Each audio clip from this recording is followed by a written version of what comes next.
Well, howdy, it's Friday. It's a chilly post-Halloween chilly Friday. So, All you do is complain about the weather. well, I think about the weather. It's important. It's part of the emotional landscape of reality, don't you think? I guess, but I like when it's chilly. Yeah, well, I don't know. I guess we must agree to disagree. But you don't like when it's hot either. No, I hate it when it's hot. I don't know, sometimes I just don't enjoy things as much as you do. Okay. Nope, it's Friday, and now we get to look forward to what? Thanksgiving? Yes. Thanksgiving. Okay, well, hey, it's a beautiful Friday. I'm distracted by the bright blue sky. It's nice to be around here no matter what the temperature. Do you want to do a wrist check? Yes, sir. Let's do wrist check. Oh, I forget the model number on this one. This is the 6106 version of the Mac V, and it's in this wide lug case. Ignore the pink paint. These are the ones. Some people say that these aren't really Mac V, simply because there's no documentation of them. But I don't accept that. My feeling is that these watches were made with these dials for a very specific reason, and they wouldn't just make another one just for fun. Maybe I'm wrong. Somebody has documentation on this, but I do have one guy who wrote me about his, and he said he got it from his dad, who was issued this when he was in country. I don't have any proof of that, but that's the story that I was told.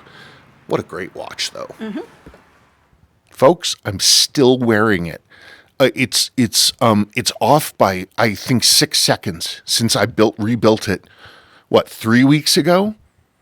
Has this been on my wrist that long?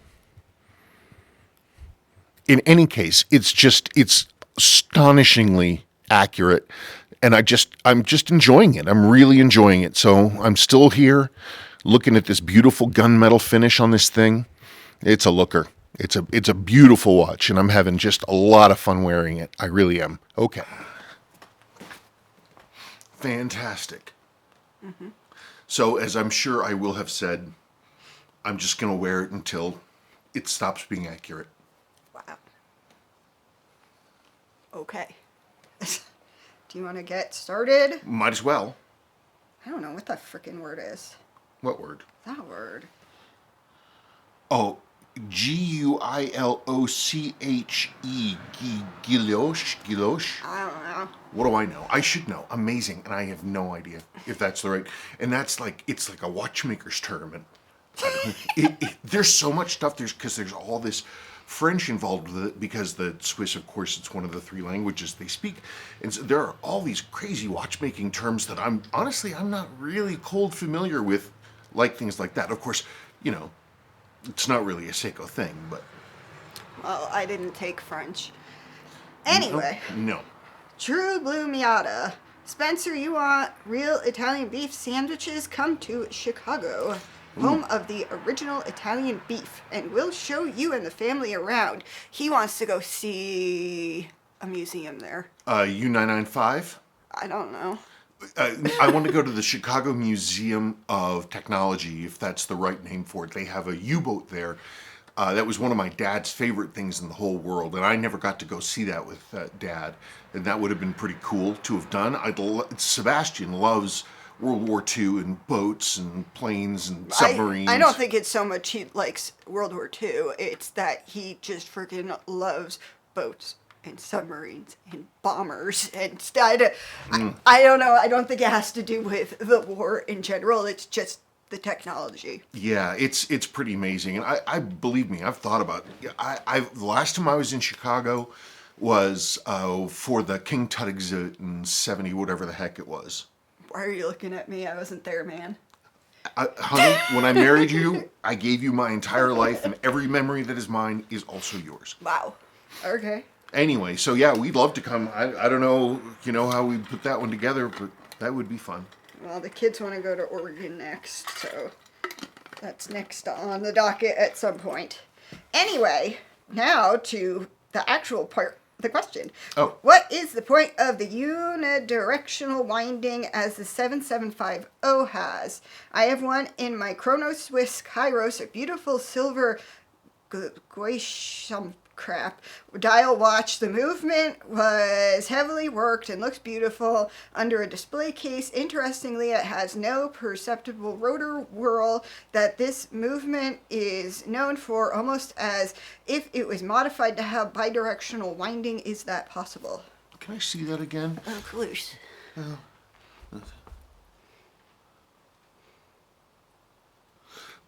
No, there's no way to have it be bidirectional winding. The way that these things work is they have, think like an ETA, which has like an older ETA, like a 2783 or something else like this. It has these compound wheels that rotate next to each other, each one handed to only click one way. So whichever way the weight turns, the wheel, whichever wheel will advance the mechanism. And so whenever the weight moves, it's always going forward.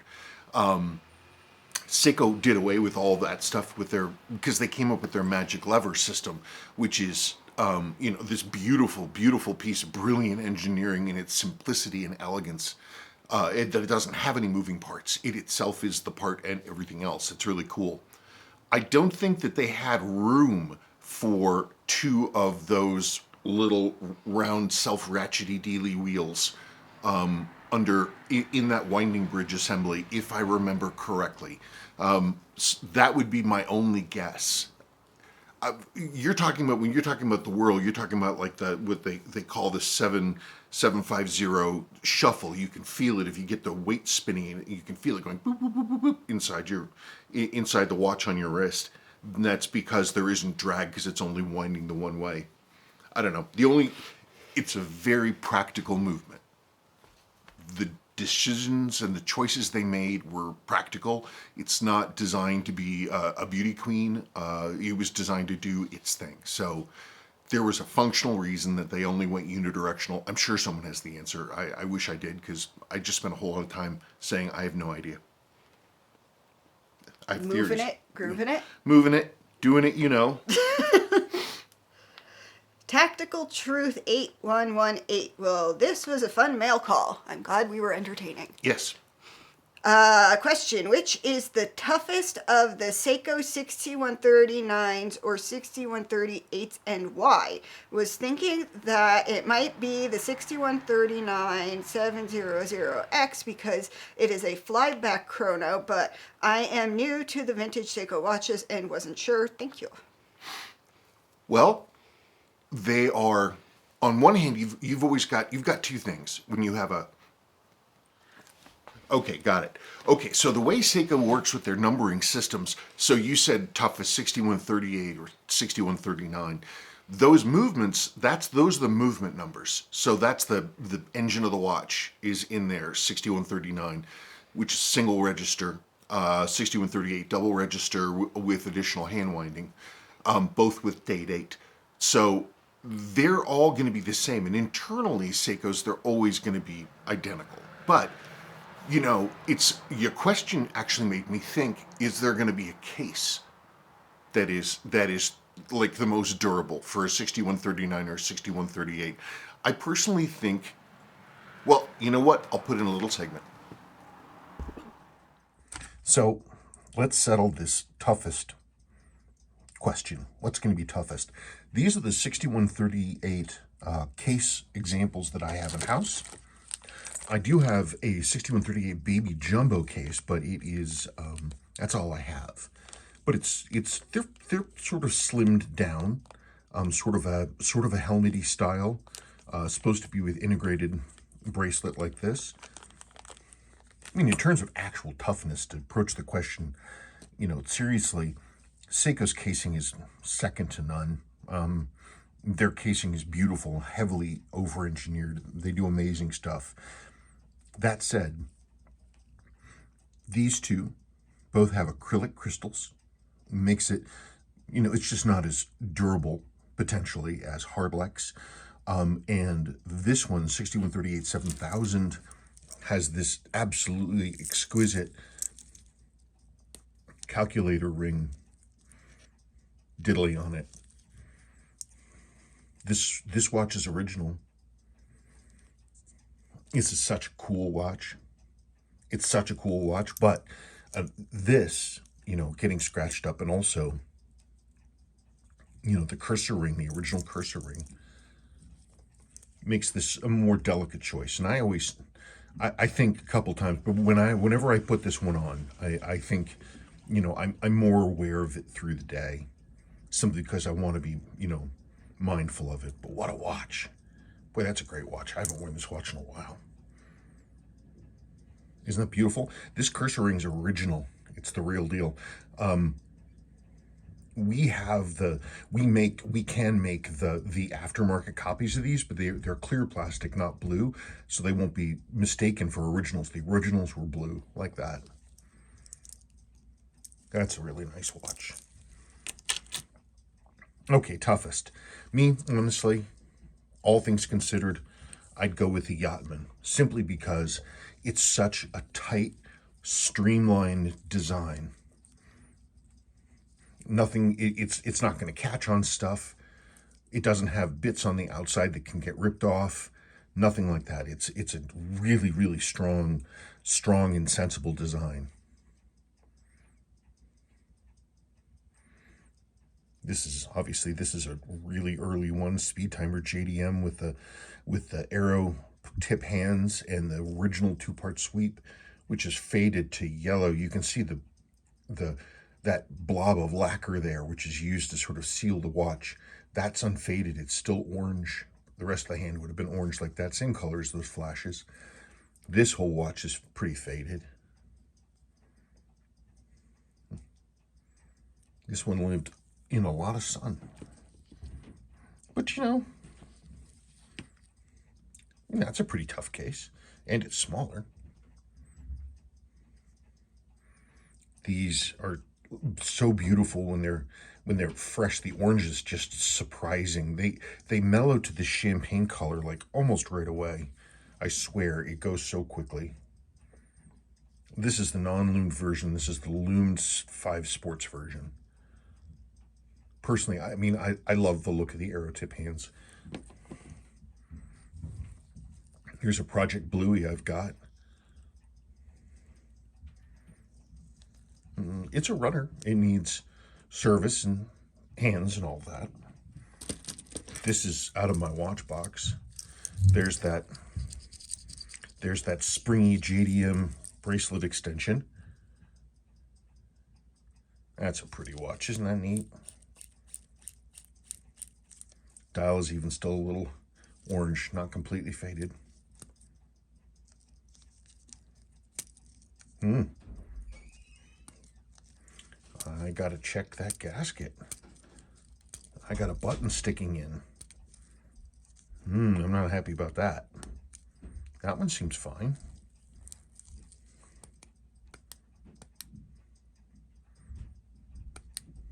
Yeah, I'm gonna have to check that. Okay, well, that's why we check our watches periodically. Lastly, of course, you have the Jumbo.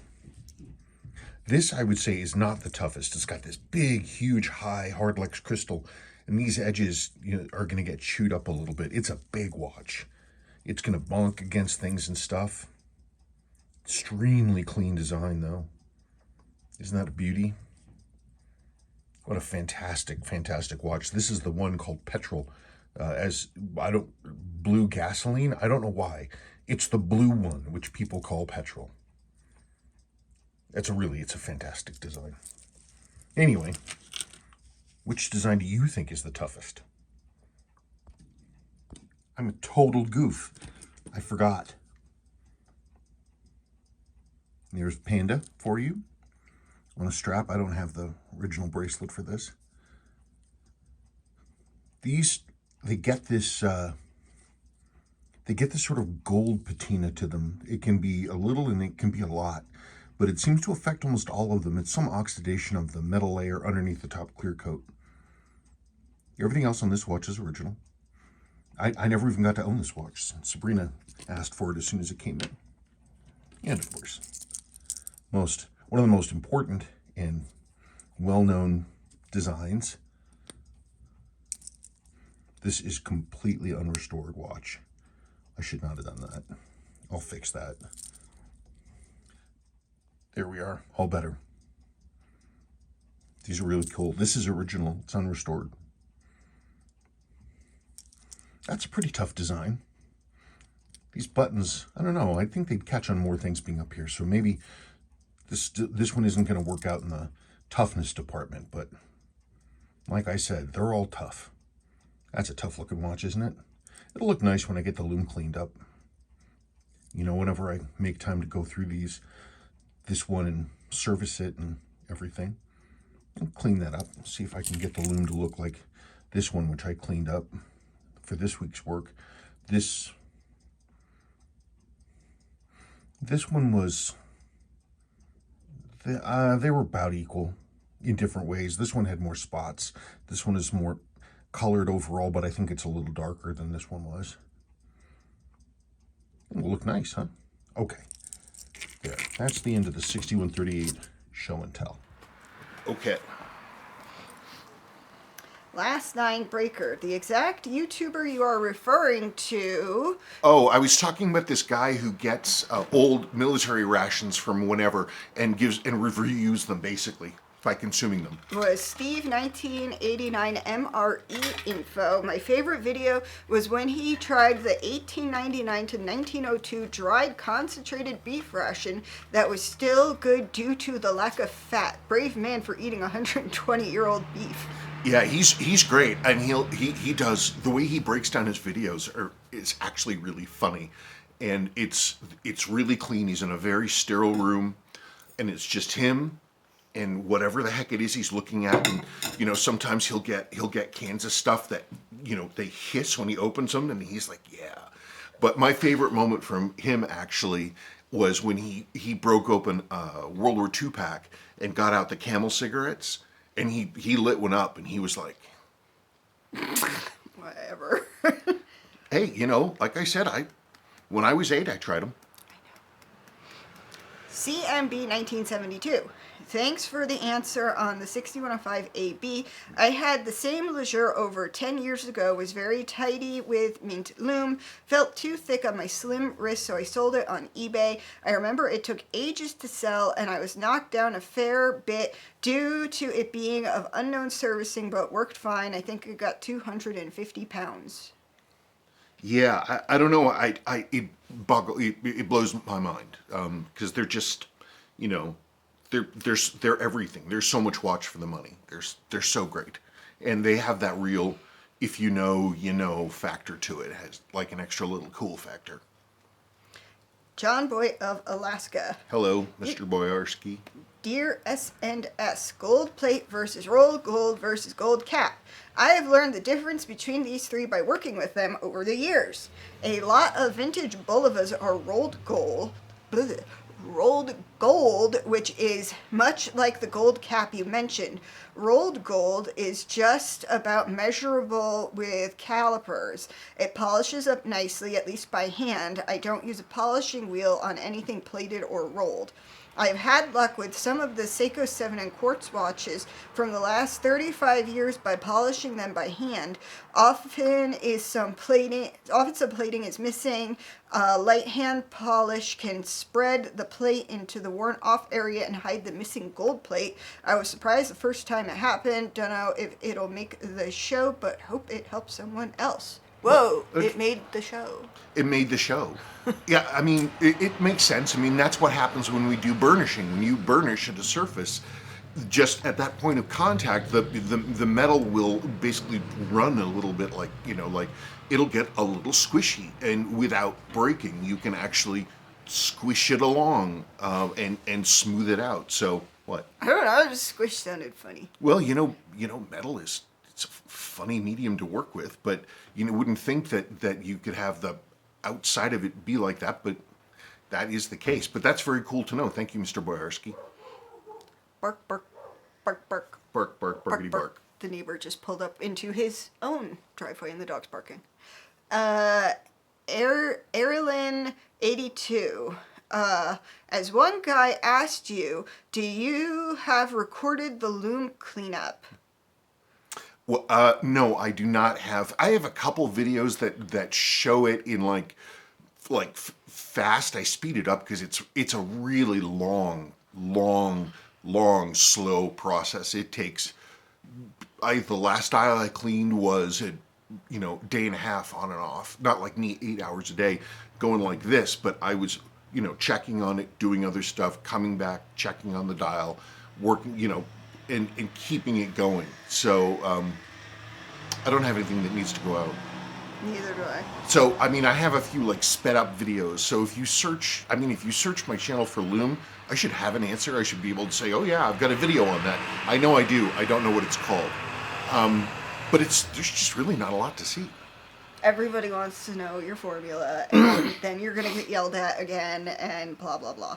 Well, I so far I'm taking the same route that Mr. Krabs has. Which is? His secret formula? Oh. Yeah, but he makes money off of his secret formula. It's true. And I don't make money on mine. Simply, I don't know. I know some of the I'm not going to get into it. Let me put it that way. Anyway, Hitrandre or something. Thanks, you're the best informer about the vintage real deal Seikos. Have you seen the latest joke from modern Seiko? Prospect Solar Chronograph Pogue SSC 947P1 V192 quartz movement. Guess the price. I actually looked up the price. So this watch is one of the sort of the new, it's sort of Pogue homages, like using sort of styling cues from the 6139. I should put in a picture.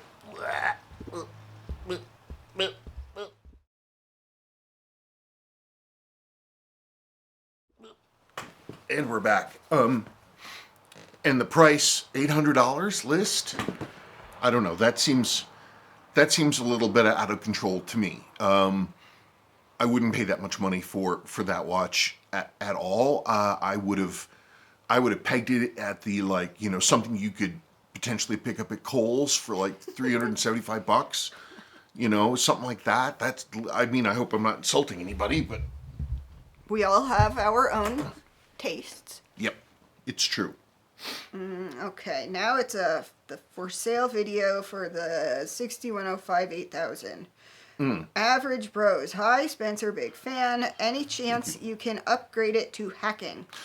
The thing about a 6105A versus 6105B are the main plates. There's a channel, a cutout around the one of the three screws that holds the L-shape hacking lever.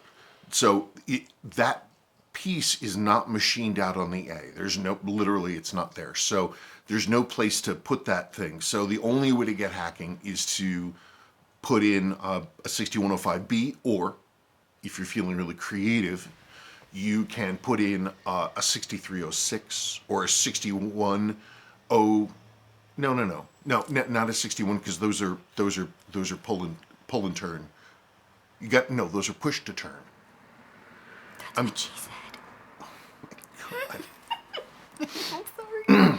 You can do it with the 6309 family. Basically, they can go right in. The only different thing you need to do is you have to use the 6309 dial holding ring. You can't use the 6105 one. There's a slight lift difference. And if you use the wrong one, the movement will be too far out, and the stem won't align with the hole in the movement. So those are what you could do.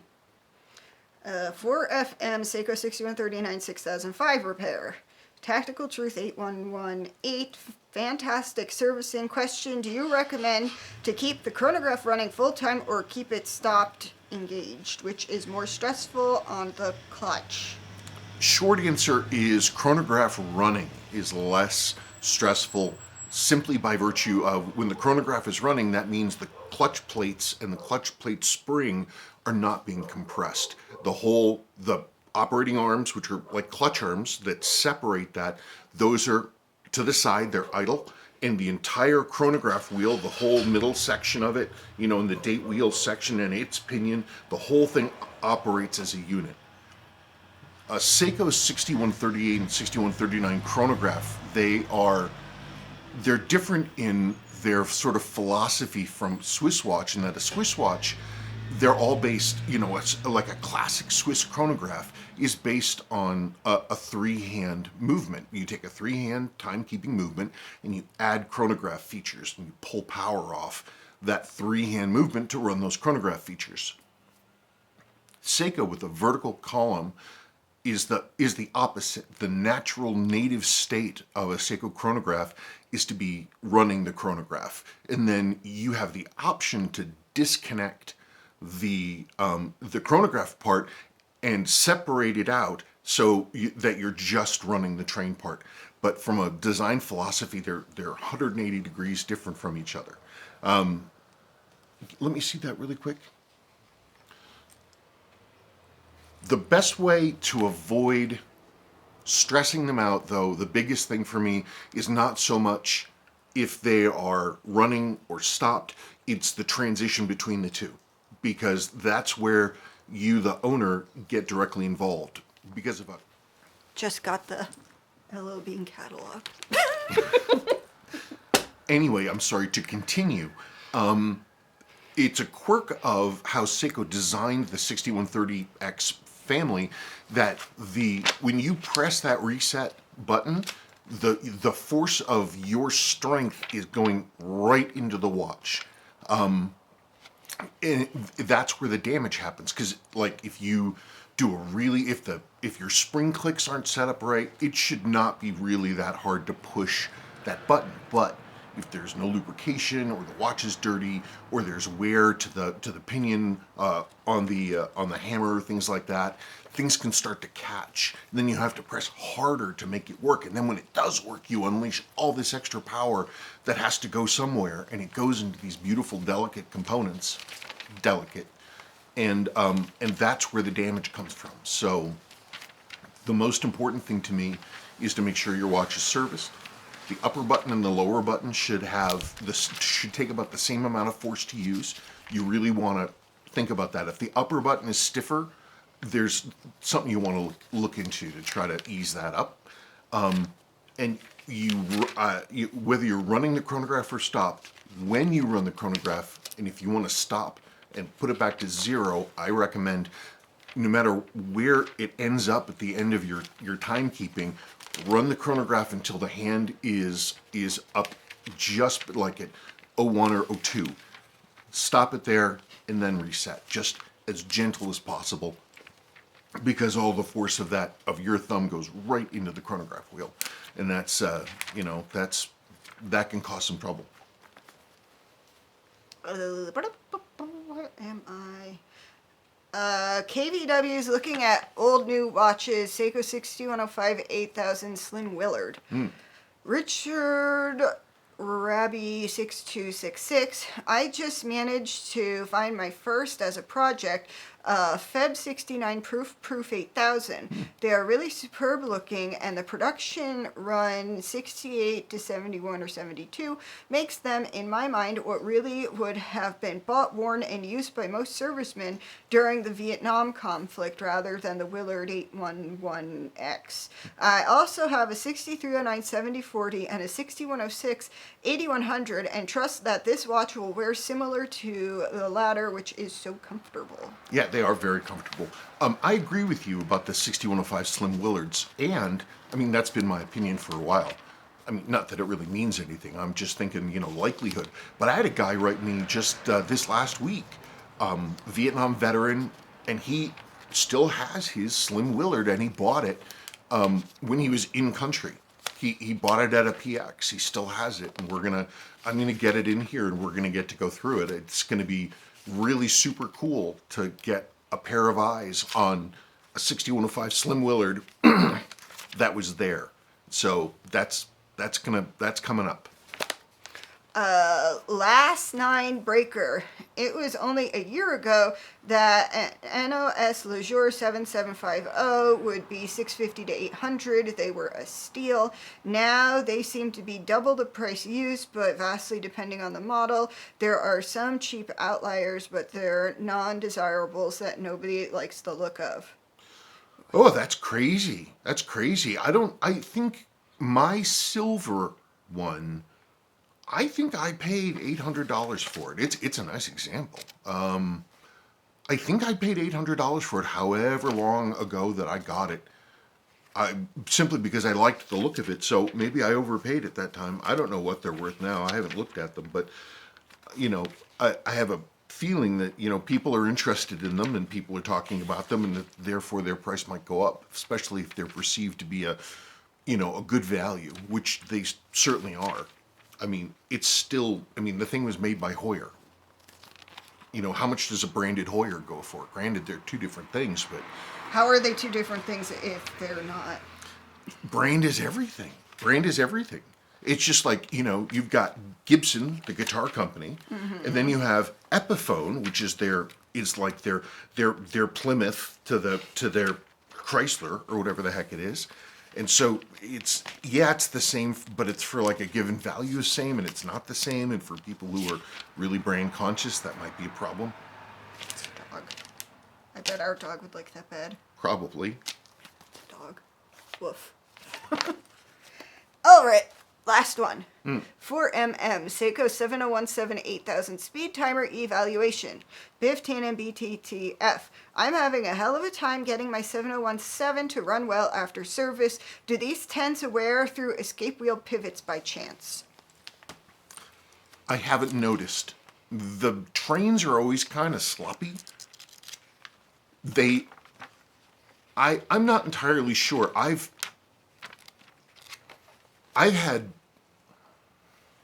it's not that I've had consistent problems with them, it's just that they can be real hit or miss. Like with a 6139 or 6138 or a 6106 or 6309, generally I'm going to have a sense of how it's going to go. You have a feeling, well, that's how this movement should be. I swear, like 50% of the time I do one of those Dyne chronographs, I get numbers that mystify me. And it's often for things that don't seem to be wrong, that like at a certain point you get desperate and you're like, oh well, thankfully I have a good number of spares for those watches. And, if I can go to the well if I need to and pull an NOS piece and see if that makes the difference. If it doesn't, I'll swap it back, and I do the whole thing. I'll do part substitution until I really nail down what it is, and I have to do that because often I can't see what the issue is. They're more lightly built. Their plates are, I don't know, it's possible that their plates are because their plates are more lightly built as well. Is flexing an issue? Could it be any kind of distortion of any of the works inside? I don't know. I don't have an answer for you. That's my only thought. They're built on that scale. I love LL Bean. I'm wearing an LL Bean sweater right now. I'm wearing LL Bean jeans. Oh, was this the end of it? Yeah, that was it. Oh, you're right. You did say that. So that was the last question. Well, it's been another week. This time next week, we are going to say hi and check in and see how things are going. I guess you should probably tell me what it is you're interested in. Pants. Pants. Okay, folks, thank you so much, and you have a great weekend.